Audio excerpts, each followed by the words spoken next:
BL Santosh ಅವರು tweet ಮಾಡಿದ್ದಾರೆ ಅನ್ನುವ ಬ್ರೇಕಿಂಗ್ ಬರ್ತಾ ಇದೆ. ಬಿಜೆಪಿ ರಾಷ್ಟ್ರೀಯ ಸಂಘಟನಾ ಕಾರ್ಯದರ್ಶಿ BL ಸಂತೋಷ್ ಅವರು ರಾಜ್ಯದಲ್ಲಿ ಮುಖ್ಯಮಂತ್ರಿ ಬದಲಾವಣೆಯ ಚರ್ಚೆಗಳನ್ನು ನಿಲ್ಲಿಸಿ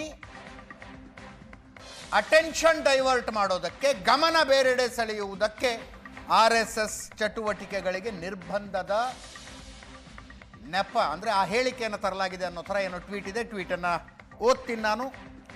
ನನ್ನ ಕೊಲ್ಲಿಗ ಪ್ರಶಾಂತ್ ನಾಥ್ ಜೊತೆಯಲ್ಲಿದ್ದಾರೆ. ಪ್ರಶಾಂತ್, ಕಾರ್ಯಕ್ರಮಕ್ಕೆ ಸ್ವಾಗತ. ಸುದರ್ಶನ್ ಹೊಸಳ್ಳಿ ಅವರು ಸಂವಿಧಾನ ತಜ್ಞರು, ಸುಧಾಕರ್ ಹೊಸಳ್ಳಿ ನಮ್ಮ ಸ್ಟುಡಿಯೋದಲ್ಲಿದ್ದಾರೆ. ಕಾರ್ಯಕ್ರಮಕ್ಕೆ ಸ್ವಾಗತ.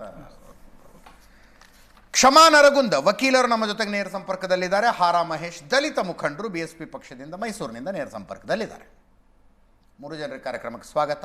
ಹಾರಾ ಮಹೇಶ್ ಅವರ ಮೊದಲ ಪ್ರತಿಕ್ರಿಯೆ ತೆಗೆದುಕೊಳ್ತೀನಿ. ಹಾರಾ ಮಹೇಶ್ ಅವರೇ, ಫಸ್ಟ್ ಟೈಮ್ ಈ ಡಿಬೇಟ್ನಲ್ಲಿ ಈ ಚರ್ಚೆಗೆ ತಾವು ಭಾಗಿಯಾಗ್ತಾ ಇದ್ದೀರಿ. ಏನನ್ಸುತ್ತೆ? RSS ಚಟುವಟಿಕೆಗಳಿಗೆ ಸರ್ಕಾರಿ ಶಾಲೆ ಕಾಲೇಜು, ಅನುದಾನಿತ ಶಾಲೆ ಕಾಲೇಜು ಮತ್ತು ದೇವಸ್ಥಾನಗಳಲ್ಲಿ, ಮುಜರಾಯಿ ದೇವಸ್ಥಾನದ ಆವರಣದಲ್ಲಿ ನಿಷೇಧ ಇರಬೇಕು.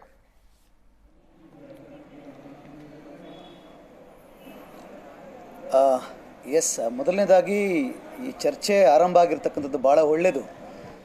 ಯಾಕೆ ಅಂತ ಹೇಳಿದ್ರೆ, ಒಂದು ಸರ್ಕಾರವನ್ನು ಪ್ರತಿನಿಧಿಸ್ತಕ್ಕಂಥ ಒಬ್ಬರು ಸಚಿವರಿಗೆ ಈ ರೀತಿ RSS ಚಟುವಟಿಕೆಗಳು ಸರ್ಕಾರದ ಸ್ಥಳಗಳಲ್ಲಿ ಆ ಚಟುವಟಿಕೆಗಳು ಆಗಬಾರ್ದು ಅಂತಕ್ಕಂಥದ್ದನ್ನು ಮುಖ್ಯಮಂತ್ರಿಗಳಿಗೆ ಪತ್ರ ಬರೆದ ಮೇಲೆ ಈ ರೀತಿಯ ಚರ್ಚೆಗಳು ಗರಿಗೆದರಿದೆ.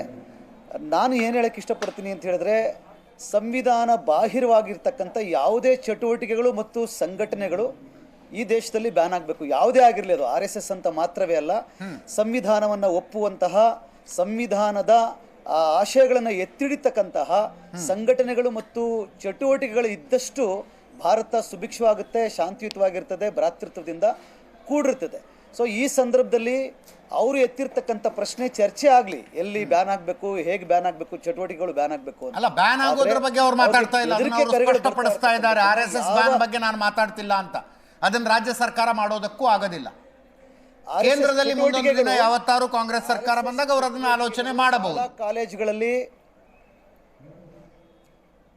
ಖಂಡಿತ ಏನಂದ್ರೆ, ಶಾಲಾ ಕಾಲೇಜುಗಳು ಸಾರ್ವಜನಿಕ ಸ್ಥಳಗಳಲ್ಲಿ ಅದು ಸಾರ್ವಜನಿಕವಾಗಿ ಇರಬೇಕು ಹೊರತು ಅದು ಯಾವುದೇ ಸಂಘಗಳು, RSS ಮಾತ್ರ ಅಲ್ಲ, ಯಾವುದೇ ಸಂಘ ಅದನ್ನ ಬಳಸ್ತಕ್ಕಂಥದ್ದು ಸಂವಿಧಾನ ಬಾಹಿರವಾಗಿರ್ತಕ್ಕಂಥ ರೀತಿಯಲ್ಲಿ ಇರಬಾರ್ದು ಅಂತಕ್ಕಂಥದ್ದನ್ನು ಮಾತೆತ್ತಿದ್ದಾರೆ. ಸಂವಿಧಾನ ಬಾಹಿರ ಯಾವ್ಯಾವ ಚಟುವಟಿಕೆಗಳಲ್ಲಿ, ಸಂವಿಧಾನ ಬಾಹಿರವಾದ ಯಾವ ಚಟುವಟಿಕೆಗಳಲ್ಲಿ RSS ಭಾಗಿಯಾಗಿದೆ ಅನ್ಸುತ್ತೆ ತಮಗೆ? ಸಂವಿಧಾನದ ಆಶಯಗಳ ವಿರುದ್ಧ RSS ಯಾವ್ಯಾವ ಸಂದರ್ಭದಲ್ಲಿ ನಡೆದುಕೊಂಡಿದೆ? ಯಾವ RSSನ ನಿಲುವುಗಳು ಭಾರತದ ಸಂವಿಧಾನಕ್ಕೆ ವಿರುದ್ಧ ಅಂತ ಆರಂಭದಿಂದನೇ ಬಾಬಾ ಸಾಹೇಬ್ ಅಂಬೇಡ್ಕರ್ ಅವರು ಸಂವಿಧಾನ ಬರೆಯೋದನ್ನೇ RSS ವಿರೋಧ ಮಾಡ್ತದೆ, ತಮಗೆ ಗೊತ್ತು. ಮತ್ತು ಬಾಬಾ ಸಾಹೇಬ್ ಅಂಬೇಡ್ಕರ್ ಅವರು ಸಂವಿಧಾನ ಜಾರಿ ಆದ್ಮೇಲೂ ಕೂಡ ಆ ಸಂವಿಧಾನವನ್ನು ನಾವು ಒಪ್ಪೋದಿಲ್ಲ ಅಂತ ಉದ್ದಕ್ಕೂ ಹೇಳ್ಕೊ ಬಂದಿದ್ದಾರೆ. ಆಮೇಲೆ RSS ಅಲ್ಲದೆ ಕಾಂಗ್ರೆಸ್ ಕೂಡ ಇತ್ತೀಚಿನ ದಿನಗಳಲ್ಲಿ ಏನಾದರೂ ಎಕ್ಸಾಂಪಲ್ ಕೊಡಬಹುದಾ? ಸಂಘ ಚಾಲಕರಾಗಿ ಮೋಹನ್ ಭಾಗವತರು ಇದ್ದಾರೆ, ಅವರನ್ನು ಒಳಗೊಂಡಂತೆ ಅನೇಕ RSSನ ಹಿರಿಯರಿದ್ದಾರೆ. ಈ ಸಂವಿಧಾನವನ್ನು ನಾವು ಒಪ್ಪುವುದಿಲ್ಲ ಅನ್ನುವ ಹೇಳಿಕೆ ಯಾರಿಂದಾದರೂ ಬಂದು, ಅಥವಾ RSSನಲ್ಲಿ ಆ ವಿಷಯದ ಬಗ್ಗೆ ಚರ್ಚೆಯಾಗಿ ಆ ಥರದ ಏನಾದ್ರು ಉದಾಹರಣೆ ಇದ್ರೆ ಕೊಡಬಹುದಾ? ಇಲ್ಲ, ಇತ್ತೀಚಿನ ಚರ್ಚೆಗಳಲ್ಲ ಸರ್, ಒಟ್ಟಾರೆ ಕಾರ್ಯ ಚಟುವಟಿಕೆನೆ. ಆರಂಭದಲ್ಲಿ ಅದನ್ನ ಒಪ್ಪಲ್ಲ ಅಂತ ಹೇಳಿದ್ಮೇಲೆ ಇಡೀ ಕಾರ್ಯ ಚಟುವಟಿಕೆಗಳ ಉದಾಹರಣೆ ಹೇಳಿ. ಇಂತಿಂಥ ಕಾರ್ಯ, ಇಂತಿಂಥ ಚಟುವಟಿಕೆ ಸಂವಿಧಾನವನ್ನು ಒಪ್ಪುವ ಥರ ಇಲ್ಲ ಅಂತ. ಈಗ ಎಲ್ಲರೂ ಹೇಳೋ ಥರದಲ್ಲಿ ಒಂದು ರಾಷ್ಟ್ರ ಧ್ವಜ ಇದೆ, ಒಂದು ರಾಷ್ಟ್ರ ಗೀತೆ ಇದೆ, ಅದನ್ನ ಅವರು ಹಾಡೋದಿಲ್ಲ ಅನ್ನೋದು, ಆ ಧ್ವಜವನ್ನ ಹಾರಿಸೋದಿಲ್ಲ ಅಂತ ನೇರವಾಗಿ ಹೇಳೋದು, ಮತ್ತು ಸಂವಿಧಾನವನ್ನು ಒಪ್ಪೋದಿಲ್ಲ ನಾವು ಅಂತಕ್ಕಂಥದ್ದನ್ನ, ರಾಷ್ಟ್ರಗೀತೆಯನ್ನು ಹಾಡುವುದಿಲ್ಲ, ರಾಷ್ಟ್ರ ಧ್ವಜವನ್ನು ಹಾರಿಸುವುದಿಲ್ಲ, ಆ ಹೇಳಿಕೆಯ ಉದಾಹರಣೆ ಏನಾದ್ರು ಕೊಡಬಹುದಾ? ಅಲ್ಲ, ಎಲ್ಲಿ ಯಾವ RSS ಕಚೇರಿಗಳಲ್ಲೂ ರಾಷ್ಟ್ರಧ್ವಜ ಹಾರಿಲ್ಲ ಅಂತಕ್ಕಂಥದ್ದು ಇತಿಹಾಸದಲ್ಲಿ ಪ್ರೂವ್ ಆಗಿದೆ. ಎಲ್ಲೂ ಕೂಡ ರಾಷ್ಟ್ರಗೀತೆಯನ್ನು ಹಾಡಿಲ್ಲ ಅಂತಕ್ಕಂಥದ್ದು ಇತಿಹಾಸದಲ್ಲಿ ಪ್ರೂವ್ ಆಗಿದೆ. ಓಕೆ, ನಂಬರ್ 1, RSS ರಾಷ್ಟ್ರಗೀತೆ ಹಾಡುವುದಿಲ್ಲ, ರಾಷ್ಟ್ರಧ್ವಜವನ್ನು ಹಾರಿಸುವುದಿಲ್ಲ, RSS ಸಂವಿಧಾನವನ್ನ ಅವರು ಒಪ್ಪೋದಿಲ್ಲ, ರಾಷ್ಟ್ರಗೀತೆಯನ್ನು ಹಾಡ್ತಾ ಇದ್ದಾರೆ. ಸಂವಿಧಾನವನ್ನು ಒಪ್ಪೋದಿಲ್ಲ ಅಂತ ಆರಂಭದಿಂದ ಹೇಳ್ಕೊಂಡು ಬಂದಿದ್ದಾರೆ. ಹೌದು ಹೌದು. ಮತ್ತೆ ಇನ್ನೊಂದು ಹೇಳ್ತೀನಿ ನಾನು, ಈಗ ಏನು ಪ್ರಿಯಾಂಕಾ ಖರ್ಗೆ ಅವ್ರಿಗೆ ಬೆದರಿಕೆಗಳು ಬರ್ತಾರೆ, ಆರಂಭದಿಂದ ಹೇಳ್ತಾ ಬಂದಿದ್ದಾರೆ. ಯಾರು ಹೇಳಿದ್ದಾರೆ ಅನ್ನೋದೇನಾದ್ರು ಹೇಳ್ಬಹುದಾ? ಪ್ರಿಯಾಂಕಾ ಖರ್ಗೆ ಇಂಥ ಪುಸ್ತಕದಲ್ಲಿ, ಇಂಥ ಭಾಷಣದಲ್ಲಿ ಇಂಥವರು ಸಂವಿಧಾನವನ್ನು ಒಪ್ಪುವುದಿಲ್ಲ ಅಂತ ಹೇಳಿದ್ರು.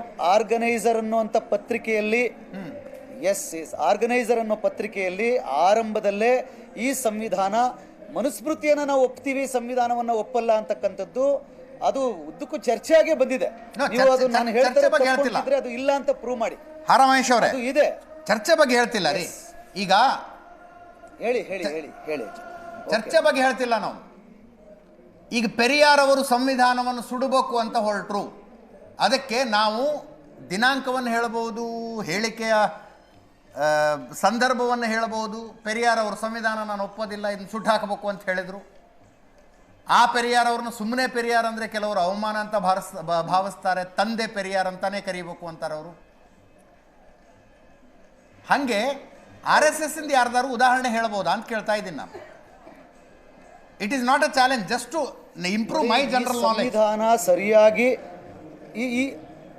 ಇಲ್ಲ ಅಜಿತ್ ಅವರು, ಈ ಸಂವಿಧಾನ ಸರಿಯಾಗಿ ಆಳುವ ವರ್ಗಗಳು ಜಾರಿ ಮಾಡಲಿಲ್ಲ ಅಂದರೆ, ಇದರ ಆಶಯಗಳು ಈಡೇರಲಿಲ್ಲ ಅಂದರೆ, ಈ ಸಂವಿಧಾನವನ್ನು ನಾನೇ ಕೂಡ, ಜನರೇ ಇದನ್ನು ಧ್ವಂಸ ಮಾಡ್ತಾರೆ, ಪ್ರಜಾಪ್ರಭುತ್ವ ವ್ಯವಸ್ಥೆಯನ್ನು, ಸಂವಿಧಾನವನ್ನು ನಾನೇ ಕೂಡ ಸುಟ್ಟಾಕ್ತೀನಿ ಅಂತ ಬಾಬಾ ಸಾಹೇಬ್ ಅಂಬೇಡ್ಕರ್ ಹೇಳಿದ್ದಾರೆ. ತಂದೆ ಪೆರಿಯಾರ್ ರಾಮಸ್ವಾಮಿ ನಾಯ್ಕರ್ ಕೂಡ ಅದೇ ಅರ್ಥದಲ್ಲಿ ಹೇಳಿದ್ದಾರೆ. ನಾನು ಹೇಳ್ತಾ ಇರೋದು ಇಲ್ಲ ರಾಷ್ಟ್ರಗೀತೆಯನ್ನು ಹಾಡ್ತಾ ಇದ್ದಾರೆ, ರಾಷ್ಟ್ರ ಧ್ವಜವನ್ನು ಹಾರಿಸಿದ್ದಾರೆ ಅಂತ ಇದ್ರೆ ಅದನ್ನ ಜನಗಳ ಮುಂದೆ ಇಟ್ಬಿಡ್ರಿ. ಅದು ಆರೋಪ ಇದೆಯಲ್ಲ, ಆರೋಪದಿಂದ ಆಚೆ ಬಂದ್ಬಿಡ್ಲಿ. ಆ ಆರೋಪದಿಂದ ಆರೋಪವನ್ನು ಯಾಕೆ ಮುಂದುವರಿಸ್ಕೊಂಡು ಹೋಗ್ತಾ ಇರೋದು?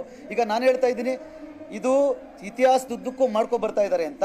ಇಲ್ಲ, ತೋರಿಸ್ರಿ ನಿಮ್ಮ ಟಿವಿನಲ್ಲೇ ಯಾವ್ಯಾವ RSS ಕೇಂದ್ರಗಳಲ್ಲಿ ರಾಷ್ಟ್ರಧ್ವಜ ಹಾರಿದೆ, ಎಲ್ಲೆಲ್ಲಿ ರಾಷ್ಟ್ರಗೀತೆಯನ್ನು ಹಾಡ್ತಾ ಇದ್ದಾರೆ ಅಂತ ತೋರಿಸ್ಬಿಡ್ರಿ ಜನಕ್ಕೆ. ಮುಗ್ದೈತಲ್ಲ, ಆರೋಪ ಮುಕ್ತರಾಗ್ಬಿಡ್ಬೋದಲ್ಲ.